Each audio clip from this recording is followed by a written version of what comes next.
Welcome everybody to Sports Talk with Krish. I'm your host, Krish Verma, alongside my guy, Nicholas Bear. Nick, how are you doing today?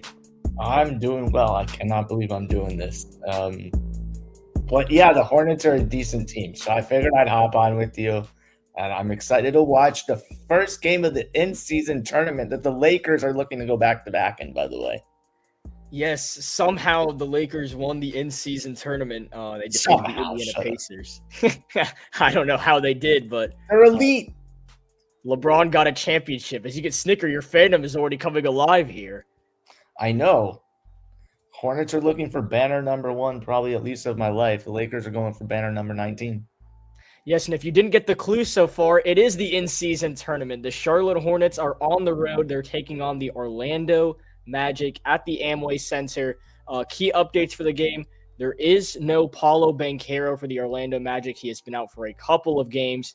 Not really sure for his return. They'll reevaluate him, I believe, in a couple of weeks. So the Magic a little short-handed. Obviously, they've got the Wagner twins. They've got Cole Anthony and, some other solid pieces, but the Hornets aren't really that healthy either, obviously. I haven't had Miles Bridges for a couple games. Mark Williams still out for the foreseeable future. So we'll see if the Hornets can really take advantage of that tonight.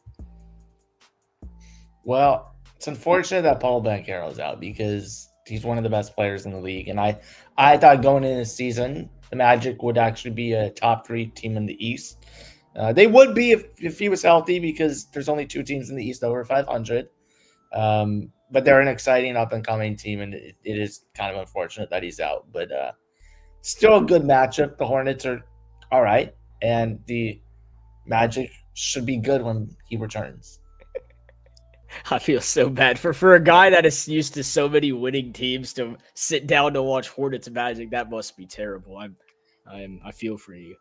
I was having a crash out yesterday after the Rams lost a regular season game because I'm so numb to winning, losses or not. Yeah, actually, I watched that game and I was like, man, the Rams should really be lucky they won a Super Bowl. Yeah, I said some things to you in the Snapchat that I probably shouldn't repeat here. Yeah, I saw that. I'll just say that. Now, Orlando home to Disney, where the Lakers won that Mickey Mouse championship in 2020, but they claimed it back with an in-season tournament win, which is not as Mickey Mouse because it actually was played and they actually had to play real teams, real games. So yeah, however you want to put that. I am a baseball casual, but I do believe that the Miami Marlins have a new manager, and it's the Dodgers' first base coach who actually graduated from ECU. So if you have anything to say about that, you can. Yeah, well, all I'll say is I'm happy for Clayton McCullough. That is their new manager in Miami. Sad to lose really anyone from a championship team. But I don't think it'll affect the team's outcome too much, especially if we continue facing Aaron Judge in center field and he just drops another fly ball, then it really won't make a difference. Yeah, he was going to put that in there somehow. Snicker was doing his best impersonation to not say we do not care that this guy has left, although he was probably very nice to the team. Yes, your guy was indeed mentioned. I'm not going to not mention a guy that graduated from ECU. I do fear that the Marlins now have the Dodgers book of secrets, and they're going to dominate us now, though. That's certainly... They're going to become the Dodgers of the NL East. Well, looking away from just the NBA right now, we have the State Farm's Champions Classic taking place with Kansas and Michigan State. Hunter Dickinson right now has 14 points for the Jayhawks, number 1 team in the country. Started off the game by cruising, but Michigan State actually just took the lead back. Obviously, my team, the Duke Blue Devils, play later tonight against Kentucky. That'll be an interesting game. What's the number 1 player in the country, Cooper Flagg, his teammate, Kaman Malawich, that team just very, very good. But for now, we're going to settle for Hornets basketball, guys. So that's unfortunate. As we are just moments before the game starting, make sure you hit the subscribe button if you're new to the channel. As Sports Talk with Chris was actually rated by Tom Grossi during the Germany game. And I didn't realize it till I came back upstairs. I missed only 10 minutes not sitting in this chair to go talk to my dad and get some breakfast. I came back upstairs and I got rated. So it was very nice. I was very appreciative of it. I saw it had 300 comments, and I was like, oh my goodness, somebody just spammed, or I have a bot in here. I'm cooked. And I saw the whole Grossi rate. I was very grateful for it. You're moving up in the world. Yeah, Good so job. now with that alone, that got me like 50 extra subscribers. The Germany game got 1,500 views. So that was very grateful for that. That was an awesome experience. I really appreciate you, Tom. I know you're definitely not seeing this, but I am saying it either way. Yeah, I know he's probably making a video right now. It's Tuesday night, getting ready for the next week. Oh yeah, he's making a video on the Monday night game, whatever. Yeah, Rams' reaction to the game. It won't be as accurate to Snickers, I must say, but yeah, it'll be in the realm of it. It was a very disappointing game by the Rams. I actually really thought the Rams would win that game. Yeah, I did an too. NFL fan, so. But maybe don't start your season 1-4, and you can maybe lose that game. Yeah, real. Be the Panthers. Unfortunately for me, 1-4 is like winning a conference championship, so I'll take it any day. No comment. And with that being said, this isn't a conference championship, but it's game 1 of the Emirates NBA Cup, also known as the in-season tournament. So I am not no Robert Crable at all, but I'm going to pull up the starting lineup. At point guard, you have LaMelo Ball as usual. Shooting guard, Brandon Miller. Don't catch me on any clips on that. Small forward, Josh Green. For whatever reason, Charles Lee decided it was a good idea to put Tijian back on the bench. So I don't really want to say his name, but if he pulls up tonight, it'll be nice. Grant Williams and at the 4 spot. And then, as I like to call, Unk at the 5 spot, Taj Gibson. That nickname also goes to Adam Thielen on the Panthers. He slips in at the 5 spot. For the Magic, they've got Suggs, Caldwell Pope, Tristan Da Silva, Franz Wagner, all going tonight. I missed that 5th guy.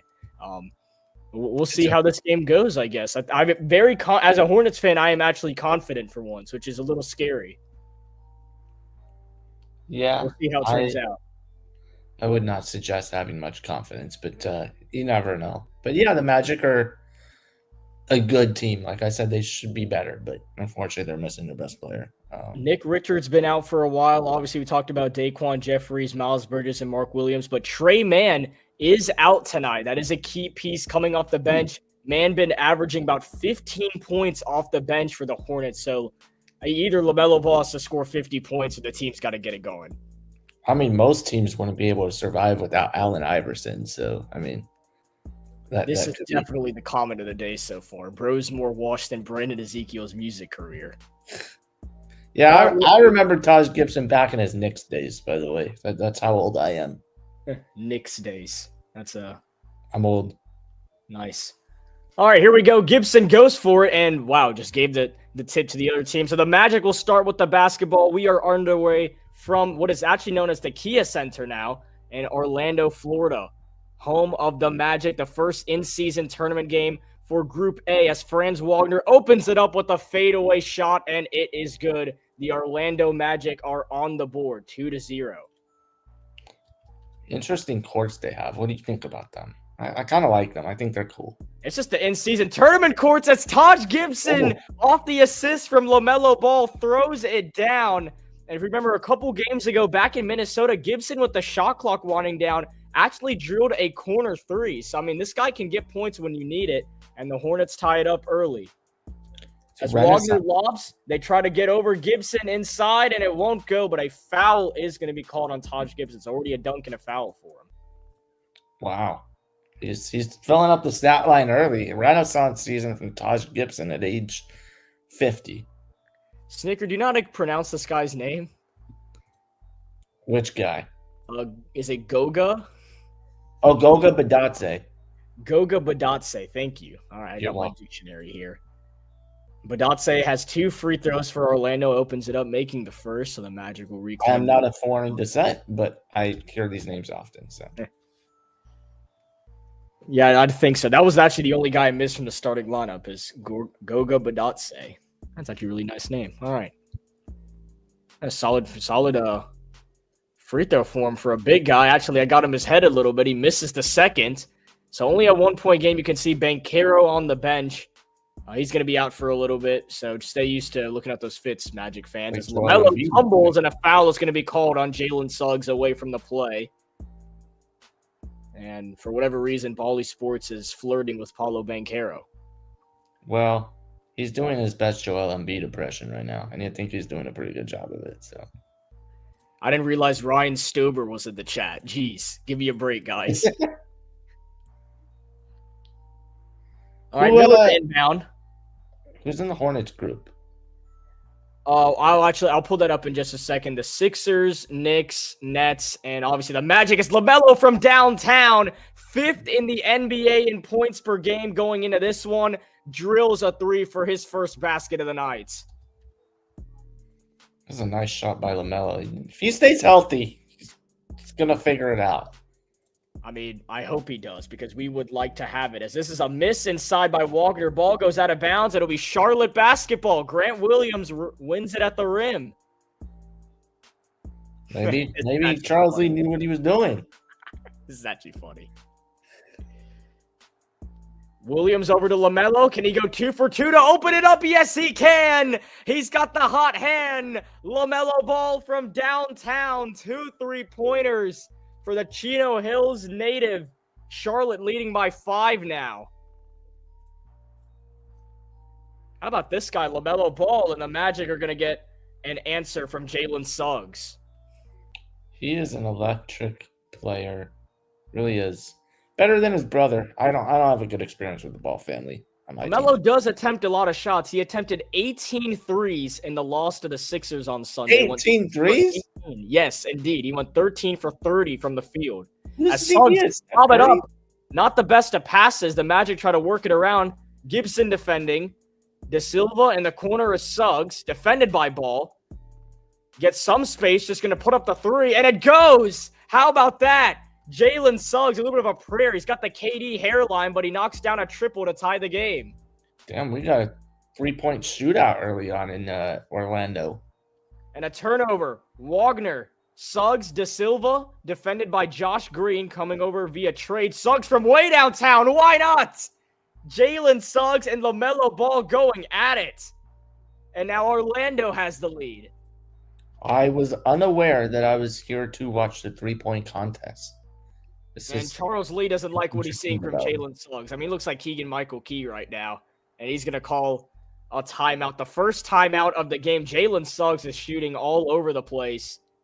And yeah, Coach Lee not having it. And it was a solid start. The Hornets were up 8-2 at one point, and Jalen Suggs just got it going. Well, timeout to try and cool down Jalen Suggs. I get it. Darvin Ham wouldn't have done that, but you know. Yeah, Darvin Ham would have given a salute from the sideline. Yeah. Hey, guys, they get paid too. Got to give them their credit. On to the next game. And Snicker was wondering the group. So Group A, the Hornets are listed in Group A with the Brooklyn Nets, New York Knicks, Orlando Magic, and Philadelphia 76ers. So obviously today the Hornets play the Magic.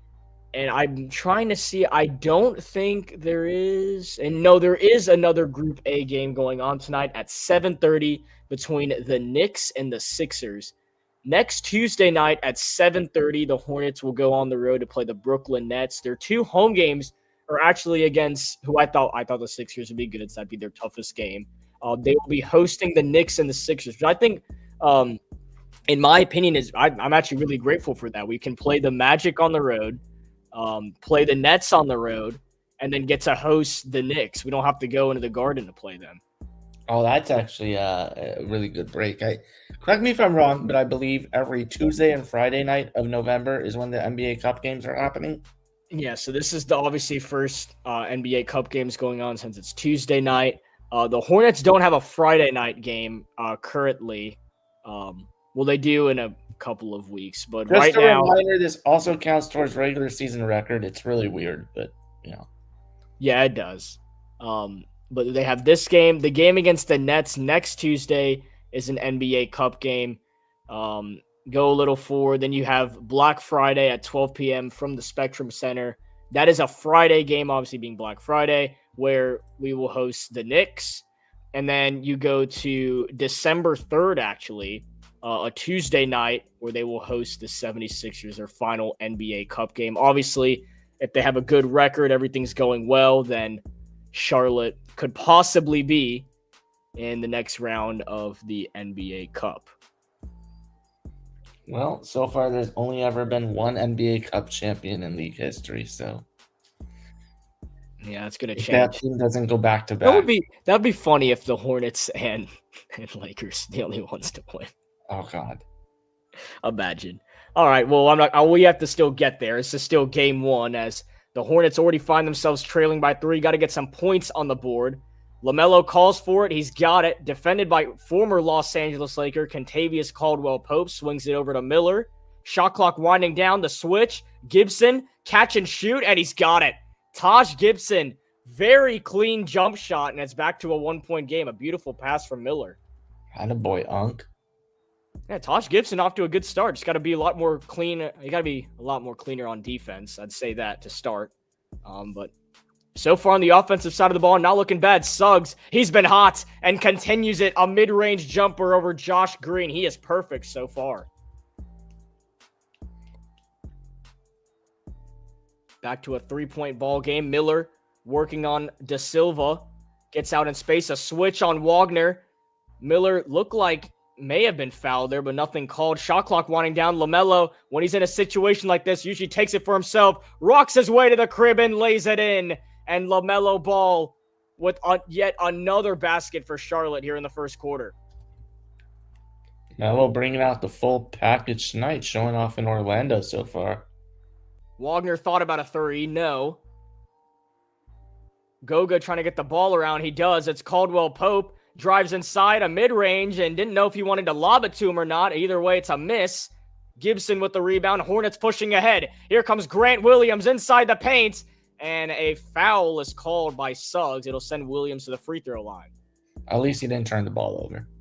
No, he did not. And we'll go back to this last play. LaMelo Ball just working. He had the mismatch on Franz Wagner right there. Just takes it to the cup. That's where he does his best. Either threes or works with those sensors, makes them move around a little bit and gets enough space to drive it inside the paint. As Grant Williams shooting 2 for Charlotte, knocks down his first to tie the game. If we remember Sunday's game, 0.7 of a second.